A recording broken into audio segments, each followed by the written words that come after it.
Cheryl's smile was like a feeble flicker, struggling to retain its hold upon a few drops of fuel, to catch them, to flare up. "It's the first time in months," she whispered, "that I felt as if there's still a chance." She saw Dagny's eyes watching her with attentive concern, and she added, "I'll be all right. Let me get used to it. To you, to all the things you said. I think I'll come to believe it, to believe that it's real, and that Jim doesn't matter." She rose to her feet as if trying to retain the moment of assurance. Prompted by a sudden, causeless certainty, Dagny said sharply, "Cheryl, I don't want you to go home tonight." "Oh, no, I'm all right. I'm not afraid that way, not of going home." "Didn't something happen there tonight?" "No, not really, nothing worse than usual. It was just that I began to see things a little more clearly, that was all. I'm all right. I have to think harder than I ever did before. And then I'll decide what I must do." "May I?" She hesitated. "Yes?" "May I come back to talk to you again?" "Of course." "Thank you. I'm very grateful to you." "Will you promise me that you'll come back?" "I promise." Dagny saw her walking off down the hall toward the elevator, saw the slump of her shoulders, then the effort that lifted them, saw the slender figure that seemed to sway, then marshal all of its strength to remain erect. She looked like a plant with a broken stem, still held together by a single fiber, struggling to heal the breach, which one more gust of wind would finish. Through the open door of his study, James Taggart had seen Cheryl cross the ante-room and walk out of the apartment. He had slammed his door and slumped down on the davenport, with patches of spilled champagne still soaking the cloth of his trousers, as if his own discomfort were a revenge upon his wife and upon a universe that would not provide him with the celebration he had wanted. After a while he leaped to his feet, tore off his coat, and threw it across the room. He reached for a cigarette, but snapped it in half and flung it at a painting over the fireplace. He noticed a vase of Venetian glass, a museum piece, centuries old, with an intricate system of blue and gold arteries twisting through its transparent body. He seized it and flung it at the wall. It burst into a rain of glass as thin as a shattered light bulb. He had bought that vase for the satisfaction of thinking of all the connoisseurs who could not afford it. Now he experienced the satisfaction of a revenge upon the centuries which had prized it, and the satisfaction of thinking that there were millions of desperate families, any one of whom could have lived for a year on the price of that vase. He kicked off his shoes and fell back on the davenport, letting his stocking feet dangle in midair. The sound of the doorbell startled him. It seemed to match his mood. It was the kind of brusque, demanding, impatient snap of sound he would have produced if he were now jabbing his finger at someone's doorbell. He listened to the butler's steps, promising himself the pleasure of refusing admittance to whoever was seeking it. In a moment he heard the knock at his door, and the butler entered to announce, "Mrs. Reardon to see you, sir." "What? Oh. Well, have her come in." He swung his feet down to the floor, but made no other concession, and waited with half a smile of alerted curiosity, choosing not to rise until a moment after Lillian had entered the room. She wore a wine-colored dinner gown, an imitation of an Empire traveling suit, with a miniature double-breasted jacket gripping her high waistline over the long sweep of the skirt, and a small hat clinging to one ear, with a feather sweeping down to curl under her chin. She entered with a brusque, unrhythmical motion, the train of her dress and the feather of her hat swirling, then flapping against her legs and throat, like pennants, signaling nervousness. "Lillian, my dear, am I to be flattered, delighted, or just plain flabbergasted?" "Oh, don't make a fuss about it. I had to see you, and it had to be immediately, that's all." The impatient tone, the peremptory movement with which she sat down were a confession of weakness. By the rules of their unwritten language, one did not assume a demanding manner unless one were seeking a favor and had no value or threat to barter. "Why didn't you stay at the Gonzales reception?" she asked, her casual smile failing to hide the tone of irritation.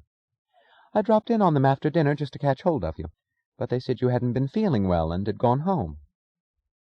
He crossed the room and picked up a cigarette for the pleasure of padding in his stocking feet, past the formal elegance of her costume. "I was bored," he answered. "I can't stand them," she said with a little shudder. He glanced at her in astonishment. The word sounded involuntary and sincere. "I can't stand Senor Gonzales and that whore he's got himself for a wife. It's disgusting that they've become so fashionable, they and their parties. I don't feel like going anywhere any longer. It's not the same style anymore, not the same spirit. I haven't run into Balf Eubank for months, or Dr. Pritchett, or any of the boys, and all those new faces that look like butcher's assistants. After all, our crowd were gentlemen." "Yeah," he said reflectively. "Yeah, there's some funny kind of difference. It's like on the railroad, too. I could get along with Clem Weatherby. He was civilized. But Cuffy Meggs, that's something else again. That's—" He stopped abruptly. "It's perfectly preposterous," she said in the tone of a challenge to the space at large. "They can't get away with it." She did not explain who or with what. He knew what she meant. Through a moment of silence, they looked as if they were clinging to each other for reassurance. In the next moment, he was thinking with pleasurable amusement that Lillian was beginning to show her age. The deep burgundy color of her gown was unbecoming. It seemed to draw a purplish tinge out of her skin, a tinge that gathered like twilight in the small gullies of her face, softening her flesh to a texture of tired slackness, changing her look of bright mockery into a look of stale malice. He saw her studying him, smiling and saying crisply, with the smile as license for insult, "You are unwell, aren't you, Jim? You look like a disorganized stable boy." He chuckled. "I can afford it." "I know it, darling. You're one of the most powerful men in New York City." She added, "It's a good joke on New York City." "It is." "I concede that you're in a position to do anything. That's why I had to see you." She added a small grunt-like sound of amusement to dilute her statement's frankness. "Good," he said, his voice comfortable and non-committal. "I had to come here because I thought it best in this particular matter not to be seen together in public." "That is always wise." "I seem to remember having been useful to you in the past." "In the past?" "Yes." "I'm sure that I can count on you." "Of course. Only isn't that an old-fashioned, unphilosophical remark? How can we ever be sure of anything?" "Jim," she snapped suddenly, "you've got to help me." "My dear, I'm at your disposal. I'll do anything to help you," he answered, the rules of their language requiring that any open statement be answered by a blatant lie. Lillian was slipping, he thought, and he experienced the pleasure of dealing with an inadequate adversary. She was neglecting, he noted, even the perfection of her particular trademark, her grooming. A few strands were escaping from the drilled waves of her hair. Her nails, matching her gown, were the deep shade of coagulated blood, which made it easy to notice the chipped polish at their tips. And against the broad, smooth, creamy expanse of her skin in the low square cut of her gown, he observed the tiny glitter of a safety pin, holding the strap of her slip. "You've got to prevent it," she said in the belligerent tone of a plea disguised as a command. "You've got to stop it." "Really? What?" "My divorce." "Oh." His features dropped into sudden earnestness. "You know that he's going to divorce me, don't you?" "I've heard some rumors about it." "It's set for next month, and when I say set, that's just what I mean. Oh, it's cost him plenty, but he's bought the judge, the clerks, the bailiffs, their backers, a few legislators, half a dozen administrators. He's bought the whole legal process like a private thoroughfare, and there's no single crossroad left for me to squeeze through to stop it." "I see." "You know, of course, what made him start divorce proceedings?" "I can guess." "And I did it as a favor to you."